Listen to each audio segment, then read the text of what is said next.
Olá, queridos, um ótimo domingo. O nosso culto já vai começar, mas eu queria te dar alguns avisos rápidos e importantes. Você vê, nós estamos aqui no prédio onde nos reunimos como igreja.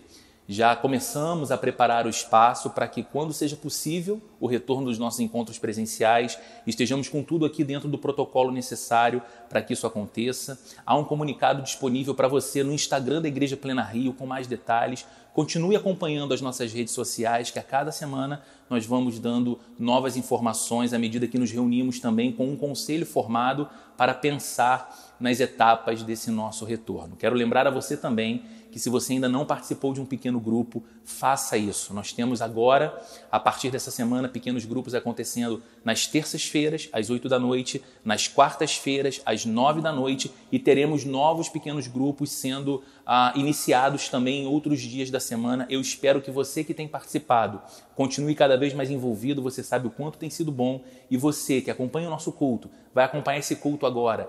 Desperte em seu coração o desejo disso. Vai te fazer muito bem e vai te unir ainda mais à igreja e vai te unir ainda mais ao Senhor da igreja, que é o nosso Senhor Jesus. Prepare o seu coração, vamos cultuar a Deus juntos agora em um só coração.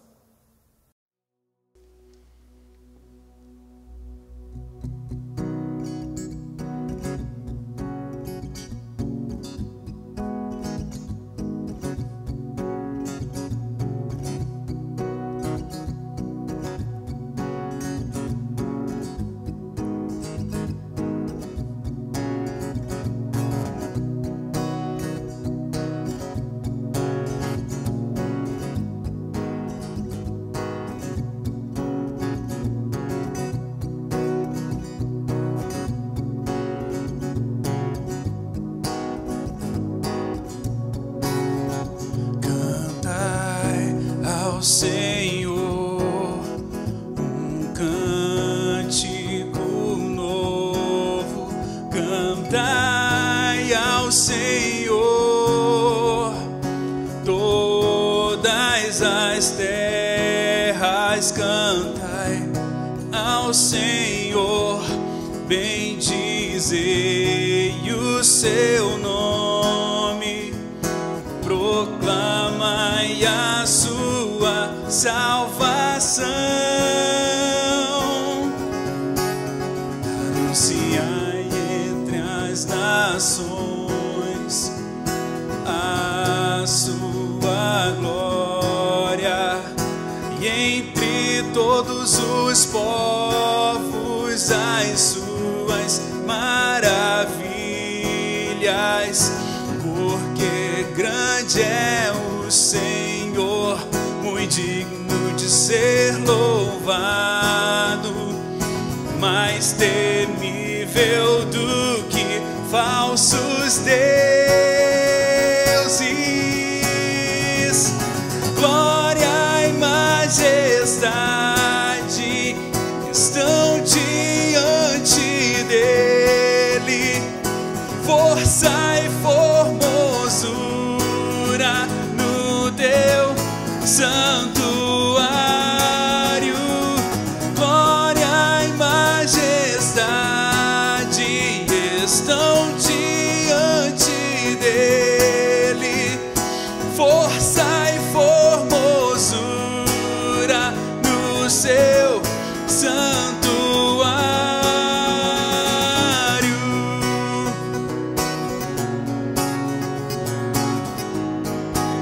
Vamos cantar ao Senhor um cântico novo. Cante aí na sua casa, com alegria no coração. Vamos louvar ao nosso Senhor, amém? Cantai ao Senhor um cântico novo, cantai ao Senhor todas as terras, cantai ao Senhor, bendizei o seu nome, proclamai a tua salvação. Vamos anunciar, anunciai entre as nações a sua glória. todos os povos as suas maravilhas, porque grande é o Senhor, muito digno de ser louvado, mais temível do que falsos deuses. Glórias a ti, Senhor. Glória e majestade estão diante dele, força e formosura do seu santuário. Glória e majestade ante dele, força e formosura do seu santuário.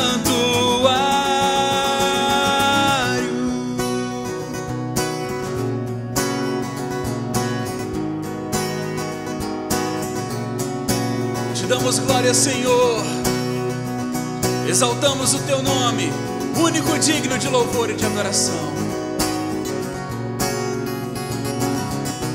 Tu és o Deus tremendo, Deus infinito, Deus dos nossos corações. Nós confiamos em ti, Senhor. Confiamos em ti, as nossas vidas, os nossos corações, a nossa esperança, porque o Senhor trabalha e não se cansa. O Senhor não se cansa, não se fadiga. O Senhor é infinito, é eterno, é poderoso, para sempre poderoso. E nós te louvamos, Deus, neste domingo, com os nossos corações.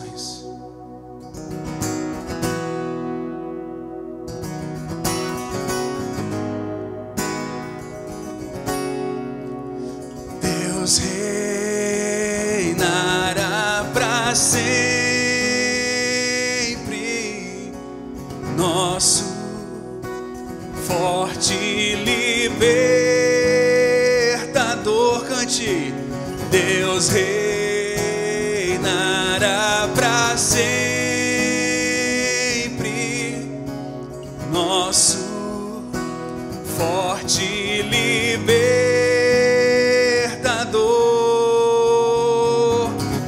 Tu és o infinito, Deus, o infinito, Deus.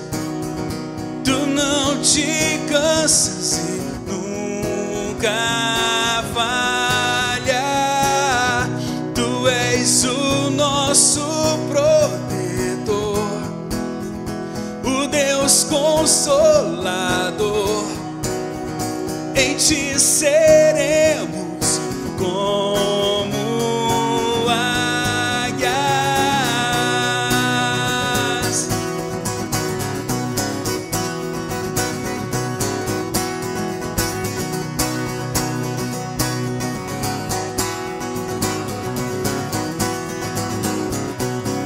Deus fortalece, Deus fortalece os que esperam nele. Esperaremos nele, esperaremos nele. Deus fortalece os que esperam nele. Esperaremos nele, esperarei. Deus reinará para sempre, nosso forte libertador. Tu és o infinito, Deus, o infinito, Deus.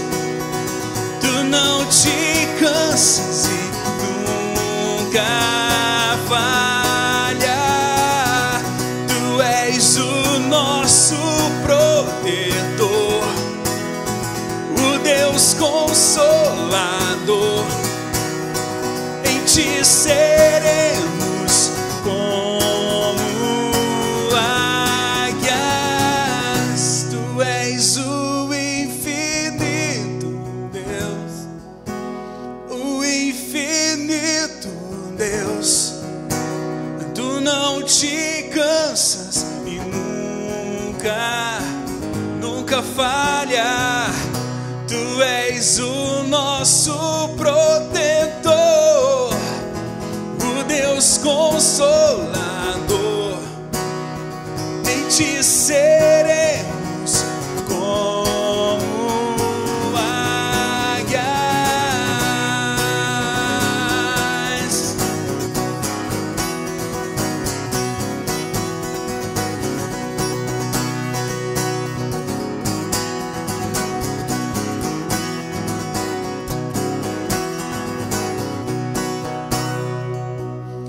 Deus reinará pra sempre,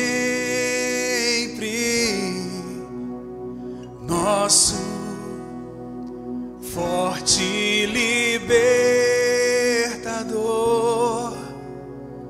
Cante. Deus reinará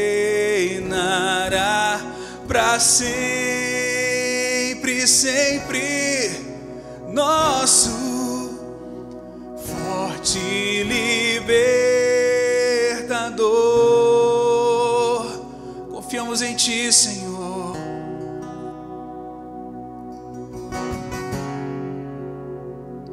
Confiamos em ti.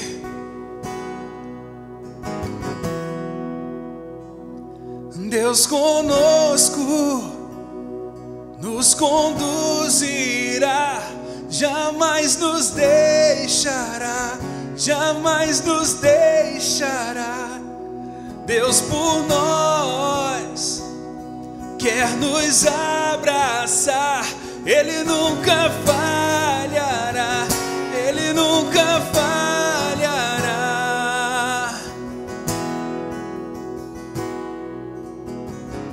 Nossa confiança está no Senhor, nossa rocha firme, nossa rocha eterna.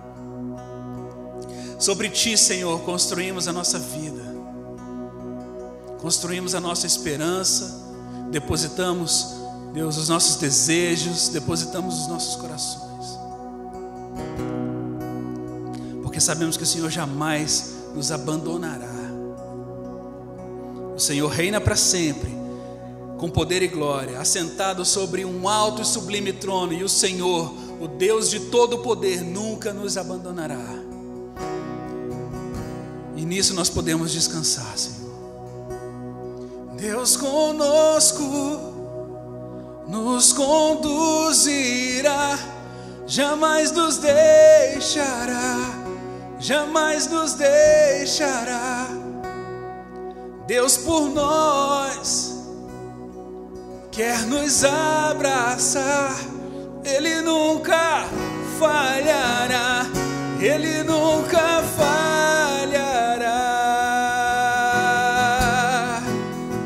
Oh, oh, oh.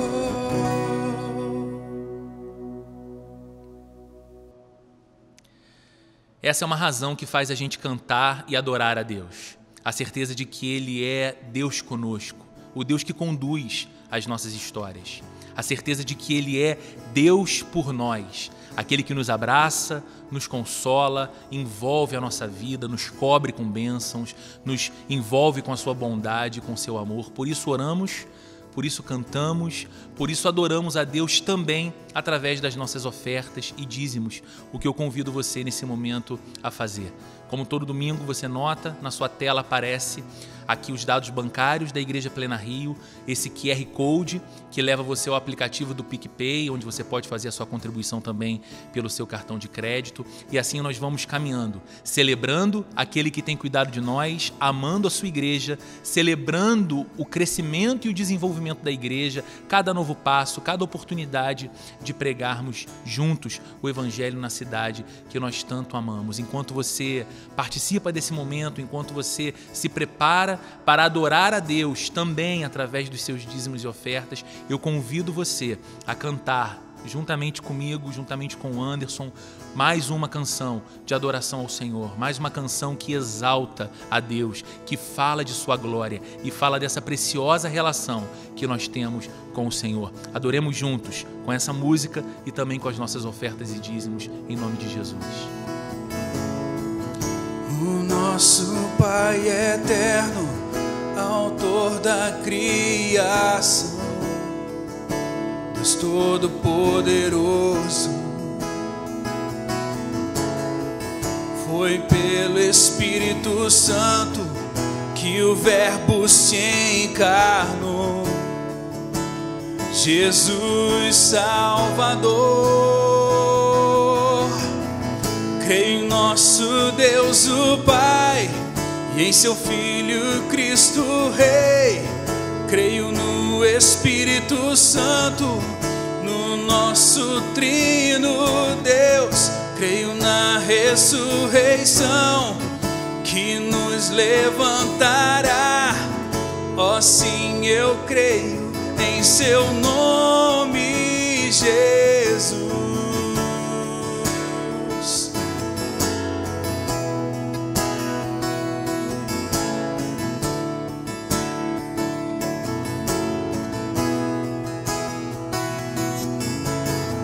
Juiz e defensor, sofreu crucificado, fui perdoado,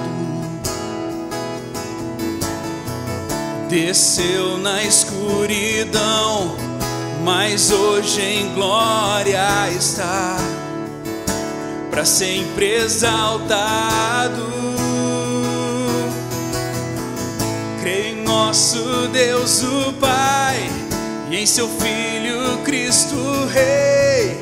Creio no Espírito Santo, no nosso Trino Deus. Creio na ressurreição que nos levantará. Ó, sim, eu creio em seu nome, Jesus. Creio em ti, Jesus. Creio que ressuscitou. Creio que Jesus é o Senhor.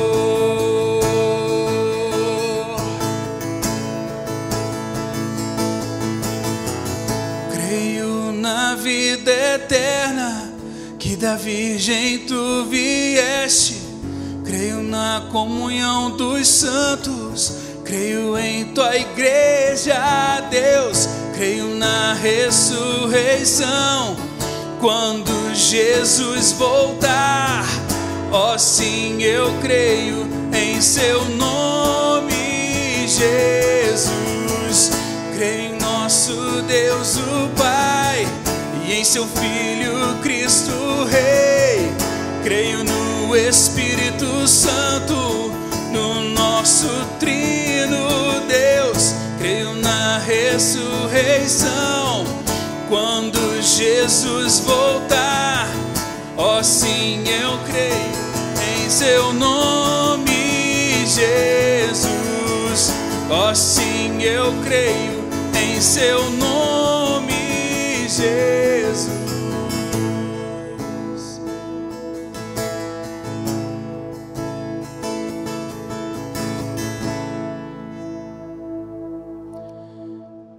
Queridos, um dos livros mais importantes escritos por C.S. Lewis, chamado Os Quatro Amores, traz, num dos seus trechos, o seguinte pensamento do autor. Ele disse: se tudo o que entendemos por amor é a ânsia de sermos amados, a nossa condição é deplorável.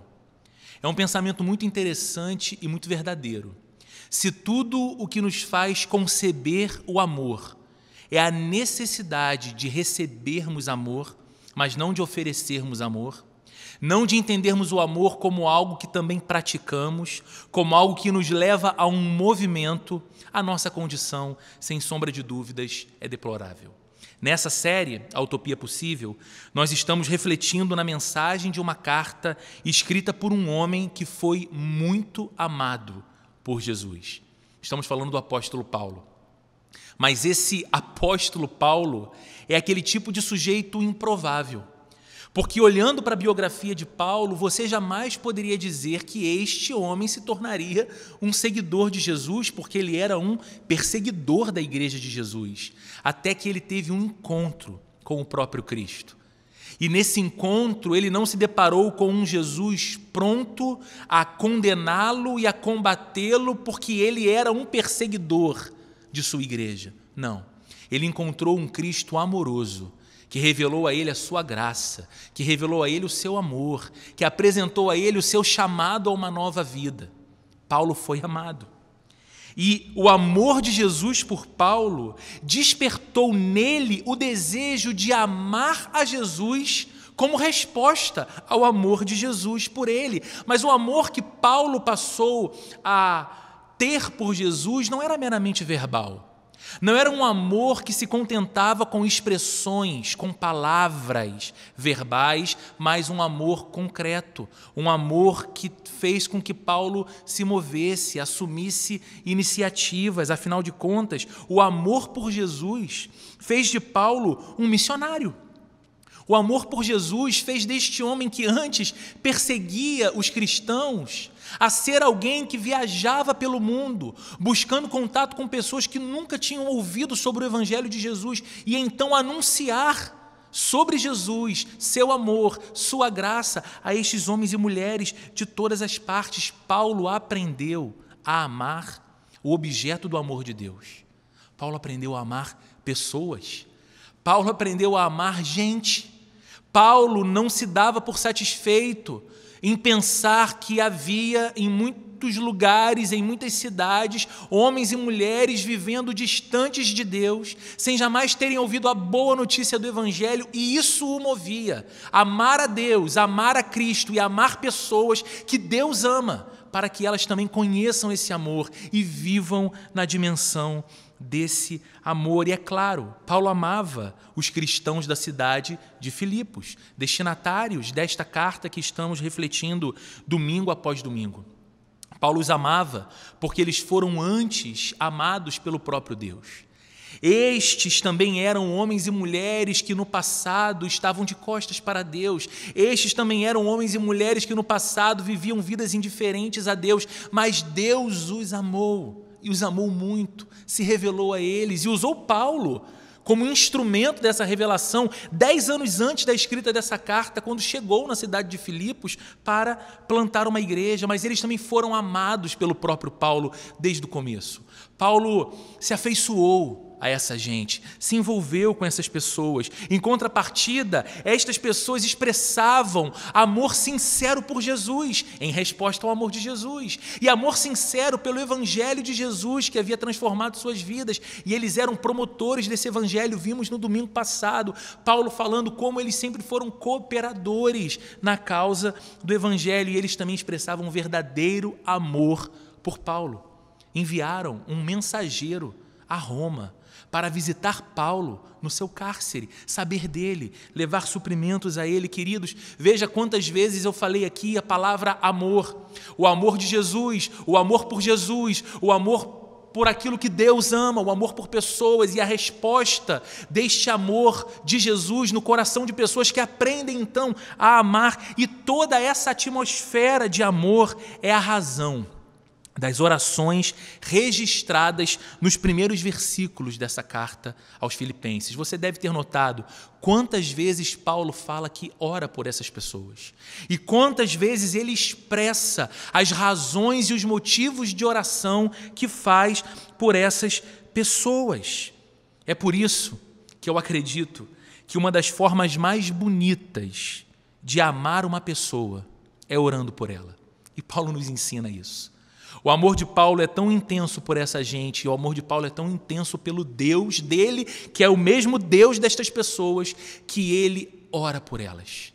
Ele abre espaço em sua vida, em seu coração, em sua agenda de oração para orar por essas pessoas. E hoje nós vamos refletir numa oração feita por Paulo pela vida destes cristãos da cidade de Filipos. E nós vamos refletir o quanto quanto isso, pelo que ele ora, faz enorme sentido para as nossas vidas e encontra o nosso coração e a nossa história hoje, no tempo presente em que vivemos. Eu te convido então a mais uma vez abrir a sua Bíblia na carta de Paulo aos Filipenses, no capítulo 1, e nós vamos ler a sequência do texto que falamos na semana passada, a partir do versículo 7 até o versículo 11, neste domingo. Abra sua Bíblia e leiamos juntos o texto, e ele vai ser também agora projetado em sua tela para que você acompanhe conosco. Diz assim, Filipenses 1, verso 7. É justo que eu assim me sinta a respeito de todos vocês, uma vez que os tenho em meu coração. Pois quer nas correntes que me prendem, quer defendendo e confirmando o Evangelho, todos vocês participam comigo da graça de Deus. Deus é minha testemunha de como tenho saudade de todos vocês com a profunda afeição de Cristo Jesus. Verso 9.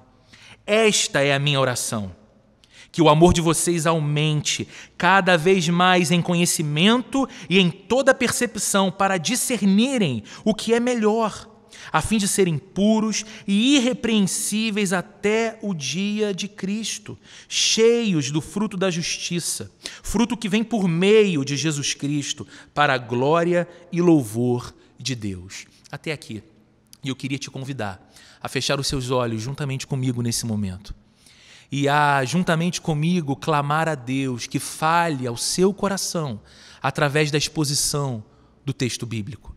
Que seja um domingo especial para nós, não por conta das circunstâncias deste dia, que podem ser favoráveis ou não, mas em virtude dos efeitos da palavra viva do Deus vivo sobre as nossas vidas. Oremos juntos. Senhor amado, nós te louvamos neste domingo.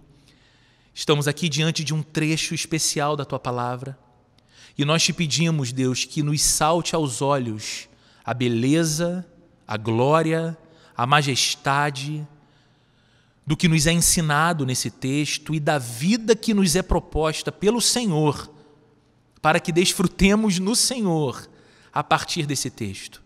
Deus, que as minhas limitações humanas não sejam impedimento para que o Senhor fale ao coração e à mente e à vida dos meus irmãos, das minhas irmãs, de tantos amigos queridos que nesse momento escutam com atenção a mensagem que é pregada. Que o Senhor produza efeitos eternos no nosso coração, para a glória de Jesus e para o bem das nossas vidas. Amém e amém. Pois bem, queridos, é interessante notar como que Paulo começa esse trecho em total conexão com o que ele dissera nos versos anteriores que vimos até a semana passada. Ele diz, é justo que eu assim me sinta a respeito de todos vocês. Que sentimento era esse que Paulo tinha? O sentimento de alegria sempre que orava. Lembra? Vimos na semana passada que Paulo diz que orava regularmente por esses homens e mulheres da cidade de Filipos, crentes em Jesus na cidade de Filipos, e sempre que fazia isso, ele orava com alegria. A alegria dele era em virtude da cooperação que esses homens e mulheres sempre deram à causa do Evangelho. Pelo quanto que o Evangelho fez sentido em seus corações e em suas histórias, então Paulo orava com alegria, e agora ele diz, é justo que eu assim me sinta, é justo que eu sempre me alegre quando oro por vocês, uma vez que eu os tenho em meu coração. Paulo está dizendo para essas pessoas com quem ele tinha uma relação muito, muito feliz, que ele não apenas os trazia na lembrança. Essas pessoas não estavam apenas na memória de Paulo, pelos encontros, por algumas conversas, por alguns episódios específicos que ocorreram enquanto Paulo esteve com eles na cidade de Filipos. Não, essa era uma igreja muito especial para o coração do apóstolo. E ele diz, eu os tenho em meu coração, porque tanto nas correntes que me prendem, e essa era a circunstância de Paulo no momento, acorrentado numa masmorra romana, quer defendendo e confirmando o Evangelho, todos vocês participam comigo da graça de Deus. O que Paulo está dizendo? Vocês estão em meu coração, porque em todo o tempo o amor de vocês por Jesus Cristo e por mim como seu servo é demonstrado operosamente. Vocês se preocupam com as minhas correntes. Eu estou preso e vocês enviaram um mensageiro a Roma para saber de mim, para trazer suprimentos, para trazer recursos e ter notícias, porque o coração de vocês, distante de mim, encontra-se em aflição, enquanto não sabem a meu respeito. Vocês me são solidários nas minhas correntes, mas mais do que isso, eu tenho vocês em meu coração e me alegro sempre que oro por vocês, porque vocês também defendem o Evangelho e confirmam o Evangelho. Paulo está nos descrevendo como era a vida dessa igreja. Estas eram pessoas que percebiam os sutis ataques ao Evangelho, tanto do lado de dentro da igreja, quanto do lado de fora da igreja. Então eles defendiam o Evangelho. Paulo, constantemente em suas cartas, fala sobre falsos mestres, infiltrados nas comunidades cristãs, que tentavam o tempo todo mudar o ensino do verdadeiro evangelho, trazendo rudimentos da lei, trazendo princípios de religião vazia que escravizam o homem, mas não o libertam diante de Deus. E Paulo está dizendo: vocês defendem o evangelho, vocês são capazes de ouvir esses ensinos e considerá-los falsos, então rechaçar essa pessoa que ensina equivocadamente o Evangelho e reafirmam então o Evangelho. Vocês também defendem o Evangelho diante dos ataques daqueles que não creem no Evangelho. Vocês estão mergulhados numa cultura pagã, numa cultura que olha para vocês com hostilidade, mas vocês mantêm a firmeza na defesa do Evangelho. E mais, tem uma palavra poderosa aqui, porque Paulo diz que eles confirmam o Evangelho. Isso tem a ver com a vida que se vive. A defesa do evangelho deles podia ser até verbal, tinha conteúdo racional, tinha lógica, tinha boa argumentação, mas eles confirmavam também o evangelho com a maneira como viviam. A vida deles refletia a vida de Jesus. A vida deles, longe de ser uma vida perfeita, era uma vida sinceramente dedicada a manifestar os efeitos desse encontro com Jesus que eles tiveram um dia, e eles então passarem a expressar nas suas palavras, mas nos seus relacionamentos, na maneira como se organizavam como sociedade, o valor do Evangelho. Eles confirmavam o Evangelho. Por isso no verso 8 Paulo diz: Deus é a minha testemunha de como eu tenho saudade de todos vocês. E essa saudade, olhe para isso, é com a profunda afeição de Cristo Jesus. É como se Paulo estivesse dizendo assim: eu sinto muito a falta de vocês. Eu tenho lembranças saudosas de todos vocês. E essa saudade que gera afeto no meu coração é semelhante ao afeto de Cristo por vocês. Olha que expressão forte.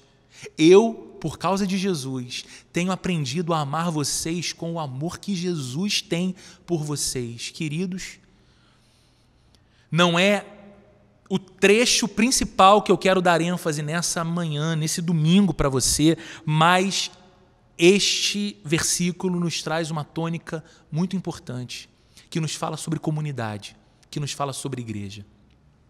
Que bom se formos tomados deste mesmo afeto que tomava o coração de Paulo pelos crentes da cidade de Filipos.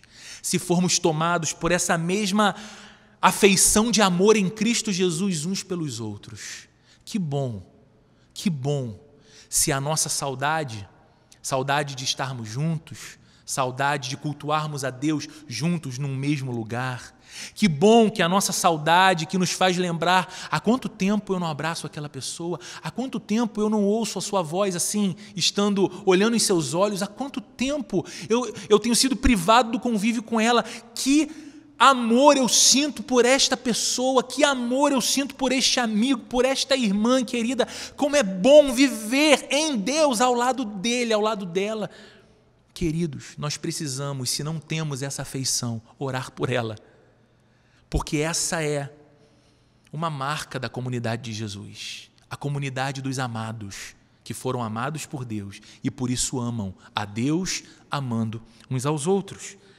Então, no verso 9, e aqui eu chamo toda a sua atenção, Paulo expressa a sua oração. Ele começa dizendo: esta é a minha oração, que o amor de vocês aumente cada vez mais em conhecimento e em toda percepção.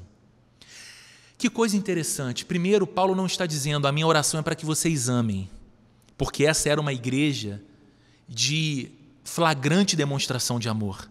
Eles amavam a Deus, eles amavam o Evangelho de Jesus, eles amavam Paulo, eles amavam uns aos outros naquela igreja. Então Paulo está dizendo o seguinte: a minha oração não é para que vocês adquiram algo que os falta, a minha oração é para que vocês progridam, avancem, se desenvolvam ainda mais no campo do amor. A minha oração é para que o amor de vocês aumente cada vez mais em conhecimento e em toda percepção. Essa era uma igreja que não gozava de muita liberdade porque havia muita oposição à fé dos cristãos numa cultura pagã como a cidade de Filipos no primeiro século. No entanto, Paulo não ora pedindo liberdade a eles. Essa era uma igreja que passava por severas privações econômicas, afinal, não era muito popular você ser um seguidor de Jesus numa cultura hostil ao Evangelho. Você não encontrava trabalho fácil, você não encontrava muitas portas abertas, renda fácil, tudo era mais apertado e difícil. No entanto, Paulo não diz: a minha oração é para que vocês prosperem a despeito de toda dificuldade econômica que vocês vivem. Não, ele diz: a minha oração é para que o amor de vocês aumente. É claro que ele está falando sobre o amor por Deus. É claro que ele está falando sobre o amor pelo Evangelho. Esse é o contexto dos versículos anteriores que lemos. Mas veja que coisa linda que Paulo diz aqui: a minha oração é para que o amor de vocês aumente em conhecimento e percepção. Existe um equilíbrio muito importante para que a gente pense aqui.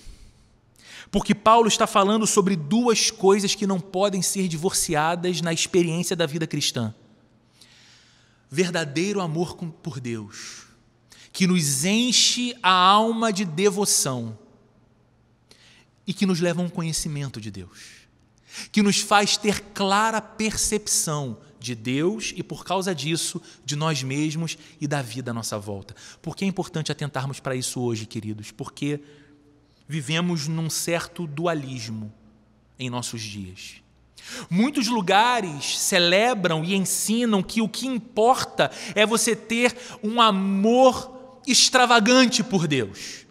O que importa é você levantar as mãos e cantar o mais alto e o mais sincero que você consegue, até que os seus olhos sejam tomados pela emoção, até que o seu corpo fique trêmulo diante da santa presença de Deus, de modo que você não deve se ocupar com buscas muito teóricas, você não deve ser uma pessoa muito devotada à doutrina, porque doutrina é uma letra fria. Você deve ser alguém apenas que vive na bendita presença de Deus e é tomado por essa paixão, é tomado por esse sentimento de êxtase, é tomado por esse arrepio de pele tão gostoso de sentir. Esse é o verdadeiro amor de Deus e o resto é apenas o resto.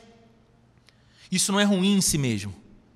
Só é ruim se esse amor, se esse sentimento transbordante, se essa devoção que nos deixa as pernas trêmulas diante do eterno para aí. Como se apenas o que a gente sente fosse suficiente, mas não o que a gente pensa. De outro lado, há lugares e pessoas que ensinam que você deve desprezar seu sentimento. Não se importe com a sua emoção. Não se importe com o quanto seu coração pode ser tomado de êxtase pela glória de Deus. Seja racional, seja sóbrio, seja moderado. Cante discretamente, evite o gestual e pense bastante. Se curve sobre a doutrina, se apaixone por teologia, gaste horas e dias lendo e adquirindo mais saber e conhecimento, de modo que a doutrina seja algo que você domina. Embora nós devamos estudar, ler, nos aprofundar na Bíblia, gostar de teologia, porque nós fazemos teologia, quer assumamos ou não. Toda a nossa afirmação sobre Deus vai ser uma teologia. Embora devamos ter prazer com isso, a gente não pode fazer da teologia mera especulação teórica. Nós não podemos fazer da aproximação desse livro mero interesse histórico. Você não se aproxima da Bíblia como se aproxima de um livro de Shakespeare. Você não se aproxima da Bíblia como se aproxima de um livro de autoajuda. Você sabe que esse livro é de outra natureza, você sabe que aqui está a palavra viva do Deus vivo. Então vem Paulo e diz o seguinte: a minha oração é para que o amor de vocês aumente em todo conhecimento e percepção. A minha oração é para que o coração de vocês arda de amor por Deus e a mente de vocês seja cada vez mais iluminada pelo conhecimento de Deus, as duas coisas andando juntas, e à medida que vocês amam mais a Deus, vocês sejam levados a um desejo mais profundo de conhecê-lo, e à medida que vocês conhecem mais a Deus e são capazes de ter percepção de quem Deus é, de quem vocês são e do que é a vida à volta de vocês, isso expanda ainda mais o amor, a devoção, a adoração que vocês prestam a Deus por causa de Cristo Jesus. Esta é a minha oração, que o amor de vocês aumente cada vez mais em conhecimento e em toda percepção. E qual é o objetivo disso? Para onde isso é canalizado? Paulo responde no verso 10: para discernirem o que é melhor. Para discernirem o que é melhor, queridos. Se tem uma coisa desafiadora na minha vida e na sua vida, com toda certeza, é a necessidade de desenvolvermos a capacidade de discernimento que nos faça ter bons critérios de escolha e tomada de decisão. Muitas coisas brilham diante dos nossos olhos na vida que vivemos. Muitas propostas, muitos caminhos, muitas ideias ou até ideologias. Tudo brilha diante de nós. Tudo tenta capturar os nossos olhos, apreender as nossas emoções, nos chamar para mergulhar intensamente naquele oceano que nos é apresentado. E aí o nosso desafio, às vezes um desafio paralisante, é termos critério de discernimento para saber que rumo dar às nossas vidas. E veja, queridos, Paulo está dizendo algo aqui que é extremamente prático, extremamente aplicável à vida, mas muito profundo. Paulo está dizendo que à medida que o meu amor por Deus cresce, à medida que a minha devoção cresce, à medida que o meu coração já não se contenta tanto em cantar o que nós cantamos neste domingo junto com o Anderson no louvor, de modo tão moderado assim, quando o meu coração sente o desejo de dobrar os joelhos, porque este Deus para quem eu canto é um ser santíssimo, gloriosíssimo, e me aceita em sua presença, isso é majestoso demais. Ao mesmo tempo que esse amor cresce, esse conhecimento de quem Deus é deve crescer. Essa minha aproximação da Bíblia deve aumentar. Esse meu desejo de entender mais a história de Deus com o seu povo. Esse meu desejo de entender mais o curso do agir de Deus ao longo da história, ao longo da igreja, deve crescer no meu coração. Por quê? Porque eu vou ter a capacidade de sempre optar pela vida de Deus e pelo caminho de Deus e pelo projeto que Cristo Jesus me apresenta viver diante das muitas alternativas da vida. Paulo está dizendo: eu oro para que o amor de vocês aumente em todo conhecimento e percepção, para que vocês sejam capazes de escolher o que é melhor, para que vocês sejam capazes de escolher aquilo que de fato é excelente, aquilo que excede, aquilo que pode dar à vida de vocês um valor incalculável, aquilo que pode dar à vida de vocês a certeza de que vocês não apenas estão vivos, sobrevivendo, mas que a vida é real, exultante e maravilhosa, a despeito dos seus desafios, a fim de que vocês sejam puros e irrepreensíveis até o dia de Cristo. Essa escolha por Deus, esse desejo de aprofundar nessa vida que teve início quando Deus veio ao seu encontro, e o Evangelho de Jesus se tornou belo, desejável, maravilhoso, tem o objetivo, ou vai te levar a uma maior expressão de pureza, a uma maior expressão de uma vida que é irrepreensível. E é importante você entender muito o que significam essas duas palavras, porque Deus não espera que a comunidade dos discípulos seja uma comunidade dos puros, que são arrogantes e prepotentes, olhando para os demais como os impuros. Deus não quer que a igreja de Jesus seja uma comunidade dos irrepreensíveis, moralmente falando, que rechaçam aqueles que são pronta e facilmente repreensíveis por nós. Não é isso. Você se aprofunda no amor de Deus E quanto mais diante de Deus você está, mais nítido é diante dos seus olhos quem você é. Você sabe do abismo que te separa de Deus. Você sabe do quanto Ele é santo e você não, do quanto Ele é grande e você é pequeno. Então não, você vai sendo purificado porque a vida de Jesus começa a ser refletida na sua vida, mas essa pureza não gera em você indiferença ao outro, pelo contrário, o desejo de refletir essa pureza na vida e no coração daqueles que estão vivendo de modo impuro, longe de Cristo, sem a influência desse amor. À medida que você olha para a sua própria história e diz, porque eu tenho escolhido Deus, porque diante das bifurcações da vida, é Deus que emerge diante dos meus olhos, é a Bíblia que eu consulto, então a minha decisão é tomada com o critério e com a sabedoria que vem do Senhor, que vem do céu. Então, por causa disso, a minha condução do meu casamento, da criação dos meus filhos, dos meus negócios, das minhas amizades, tem sido, embora não perfeita, um pouco mais irrepreensível, mas isso não serve como um salvo-conduto para que eu seja um estúpido, que rechaço aqueles que eu julgo mais repreensíveis do que eu, mas isso seja um convite. A sua vida e a minha vida sejam tão brilhantes no sentido da vida de Jesus em nós, que as nossas vidas influenciem e tragam para perto de Deus aqueles que são irrepreensíveis hoje porque estão longe de Deus. E então veja comigo o verso 11. Paulo está dizendo que o objetivo então é sermos puros e irrepreensíveis até o dia de Cristo. É perceber que ao passo que a vida avança, o nosso coração, nossos pensamentos e a nossa conduta vai sendo purificada cada vez mais à imagem e à semelhança de Cristo. Vai sendo tornada irrepreensível cada vez mais por causa da graça de Cristo sobre nós. E então isso caminha até o dia de Cristo, até a eternidade. E no verso 11 ele diz, cheios do fruto da justiça. Fruto que vem por meio de Jesus Cristo para a glória e louvor de Deus. Cheios do fruto da justiça. E você precisa entender o que significa essa expressão justiça no Novo Testamento e nas palavras de Paulo aqui.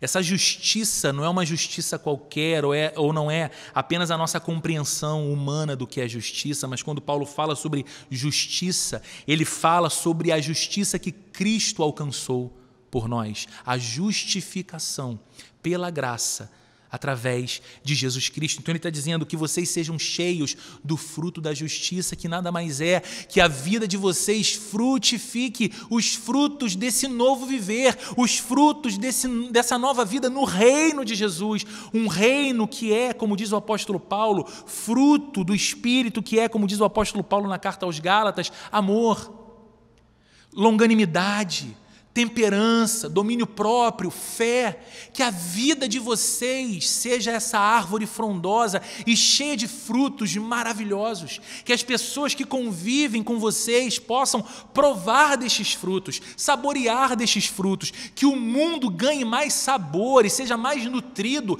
pelo fato de vocês estarem inseridos nesse mundo e porque vocês foram santificados por Cristo, porque vocês têm caminhado com Deus, porque vocês têm crescido em amor por Deus, mas também no conhecimento de Deus, a vida de vocês começa a manifestar esses sinais visíveis do reino de Deus entre os homens e no mundo, que vocês sejam cheios destes frutos e as pessoas sejam tocadas, alcançadas, abençoadas por estes frutos de vocês. Mas lembre-se o que Paulo diz, este fruto, esse fruto da justiça vem por meio de Cristo Jesus, aquele que alcançou justiça por você, aquele que alcançou justiça por mim diante de Deus o Pai. E tudo isso é para a glória e para o louvor de Deus. Queridos,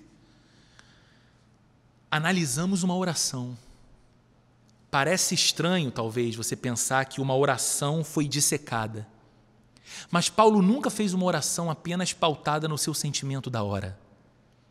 A sua oração sempre tinha profundo conteúdo, era enraizada num verdadeiro desejo de que aquelas pessoas entrassem nessa gloriosa vida com Jesus e desenvolvessem essa bendita vida com Jesus, que é uma vida, ao mesmo tempo, de amor verdadeiro por Deus, porque não responder com amor ao ser que é a personificação maior do que o amor é o grande e maior de todos os pecados.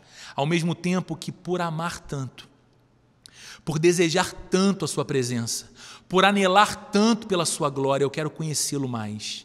E eu o conheço onde ele se revelou. Então eu entendo que Deus não me chama a um divórcio das minhas emoções e do meu pensamento, mas que Ele trata com o meu ser por inteiro. Ele toca a minha emoção e Ele faz sentido para a minha razão. E isso é maravilhoso. Isso é maravilhoso, isso faz com que eu caminhe na semelhança de Jesus, isso faz com que coisas que antes eram difíceis de serem abandonadas por mim, fiquem para trás, porque Jesus tem operado em mim e a sua pureza tem se manifestado em minha vida. E veja, logo alguém como eu, talvez dissesse Paulo, alguém como eu que perseguia, prendia, matava cristãos, como posso agora falar sobre pureza? Porque essa purificação não é resultado dos meus esforços morais ou do meu ímpeto, ou da minha boa intenção, mas é um agir soberano e sobrenatural de Deus em mim, através de Cristo Jesus. Então eu vou me tornando puro e irrepreensível, e na minha vida, meu Deus, justamente na minha vida, começam a se manifestar os frutos da justiça, de modo que pessoas à minha volta, pessoas na minha casa, pessoas no meu trabalho, começam a perceber nítidas diferenças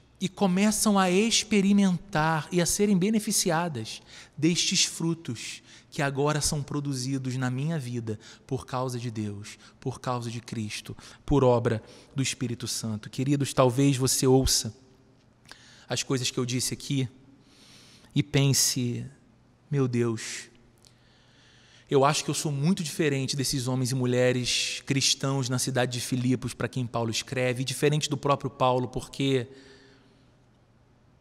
não sei, mas eu ainda não vejo o meu amor crescendo tanto assim por Jesus, eu ainda não vejo o meu conhecimento tão aguçado da Bíblia e da fé cristã, eu não me vejo tão intencionalmente mergulhado em saber mais de Deus, em me devotar mais a conhecê-lo para então amá-lo melhor. Eu não sei se na minha vida eu vejo esses frutos que fariam tanta diferença no mundo à minha volta.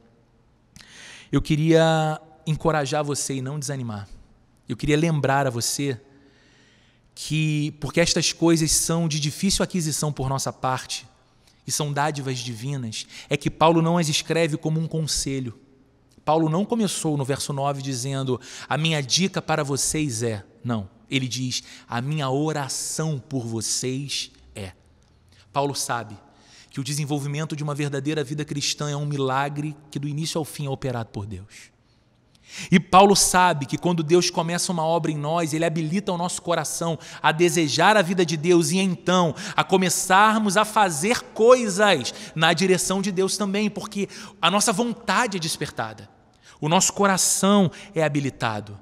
Mas eu quero, mais uma vez, encerrar essa mensagem te convidando a considerar as palavras desse grande pensador que eu mencionei no início do nosso culto, que foi C.S. Lewis. Também no mesmo livro chamado Os Quatro Amores, Lewis diz assim, o homem se aproxima mais de Deus quando, em certo sentido, se assemelha menos a Deus. Pois que diferença pode ser maior do que aquela que existe entre plenitude e necessidade? Que diferença pode ser maior entre aquela que existe entre a soberania e a humildade, entre a justiça e a penitência, entre o poder ilimitado e o pedido de ajuda? Talvez você olhe hoje para o seu coração e fala, meu Deus, eu me assemelho tão pouco a Ti ainda. Jesus, para quem eu canto, a quem eu chamo sinceramente de Senhor e de Salvador, eu ainda me assemelho tão pouco a Ti. Não use dessa percepção como razão para você fugir de Deus. Use essa percepção para que você se aproxime de Deus, pois como diz esse precioso autor, nós nos aproximamos mais de Deus quando menos nos assemelhamos a Ele, porque é flagrante a nossa necessidade de plenitude. em nossa vulnerabilidade, de soberania em nossa limitação humilde, de justiça santa em nossa penitência. É flagrante a nossa necessidade do ilimitado poder de Deus, quando tudo que temos é um clamor por ajuda. Eu queria falar para você que esse domingo pode ser um domingo novo, e você pode experimentar uma oração nova, um clamor novo, dizendo talvez para Deus: Senhor, de alguma forma eu percebo que esse crescimento no meu amor por Ti ficou estagnado em alguma estação do passado na minha vida. Alguma coisa aconteceu que me fez arder menos de paixão por Ti. Mas eu não quero essa vida e esse cristianismo apático. Eu quero a Tua presença. Eu quero conhecer o Santo dos Santos. Eu quero ver Tua glória. Talvez, Deus, alguma coisa tenha acontecido e a minha devoção pela Bíblia ficou perdida em algum lugar. Eu me tornei relapso, preguiçosa. Enchi a minha agenda de coisas e não encontrei espaço mais na minha agenda para a devoção regular ao texto sagrado. Me leva a esse lugar, Deus. Queridos, você está diante do poder ilimitado. Você está diante do soberano. Você está diante da plenitude, que é o próprio Deus, e você pode clamar. E eu falo a você, que ouviu essa mensagem até aqui, e diz no seu coração: como eu queria viver uma vida assim. Como eu queria viver uma vida de amor, porque eu me percebo amado, e eu respondo ao Deus que me ama com amor e ao mundo à minha volta com amor. E eu caminho nesse relacionamento de um amor que não é só sentimentalismo, mas ele é amparado pelo conhecimento. Eu me aprofundo nesse conhecimento de Deus e isso potencializa o meu amor. Como eu queria essa vida. Acredite, querido, acredite, querida, que me ouve nesse momento. Deus é muito mais do que o seu limitado conceito sobre Ele. Deus tem muito mais do que as suas baixas expectativas podem compreender. Então, hoje, ao ouvir essa mensagem, percebendo os efeitos dela no seu coração e na sua alma enquanto a escuta, renda o seu coração a Jesus Cristo e diga: Deus, se é real, se o que o Roberto disse por todos esses minutos é algo real, disponível a mim, é de fato o caminho supremo para a minha vida, eu quero conhecê-lo, desfrutá-lo, experimentá-lo, eu quero novidade na minha vida. Deus vai entrar em sua história, como entrou na história de Paulo, como mudou a vida desse homem. Deus vai entrar na sua história, como entrou na história de homens e mulheres da cidade de Filipos, que de indiferentes tornaram-se apaixonados por Deus e promotores do Evangelho de Jesus. Deus vai entrar na sua história e não apenas vai ressignificar os seus sentimentos, não apenas vai te fazer um bem pessoal que você diga: uau, que coisa boa, experimentar ou sentir tudo isso. Deus vai entrar em sua história e vai usar a sua história para alcançar, abençoar e transformar outras pessoas à sua volta e no mundo. Vamos orar juntos, vamos orar a Deus pedindo, clamando e agradecendo por isso nesse domingo. Deus amado, louvamos o Teu nome pela Tua palavra, louvamos o Teu nome pelo Teu chamado a cada um de nós, louvamos o Teu nome porque a aquisição desse amor enorme, desse conhecimento profundo de Ti, não é adquirido por nós pela nossa própria vontade ou pelo nosso próprio esforço, mas mediante a súplica na oração, porque é obra espiritual do Senhor em nossa vida e em nosso coração, mas ela é possível a nós por causa de Jesus. Então nós oramos em nome de Jesus. Senhor, faz de nós, primeiro te peço por essa comunidade, a Igreja Plena Rio, faça de nós uma comunidade de amor crescente, amor por Ti, e esse amor por Ti nos faça amar esse bairro à nossa volta, esse amor por Ti nos faça amar homens e mulheres que congregam conosco e aqueles que não congregam conosco, que sejam tão alcançados pela realidade desse amor que pulsa em nós pelo Senhor e também por eles. E eu oro por este e por esta que cultuam a Ti conosco nesse domingo, para que eles vivam essa mesma experiência.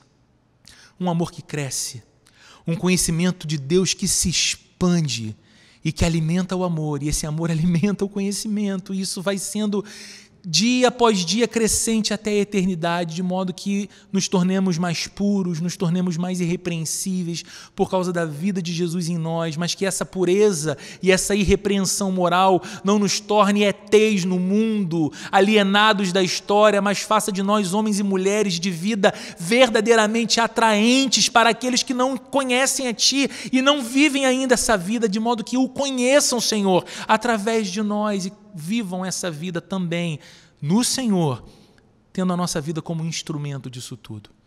Que o amor de Deus, a graça de nosso Senhor e Salvador Jesus Cristo e a comunhão e a consolação do Espírito Santo esteja sobre cada um de nós neste domingo e nesta nova semana, em nome de Jesus.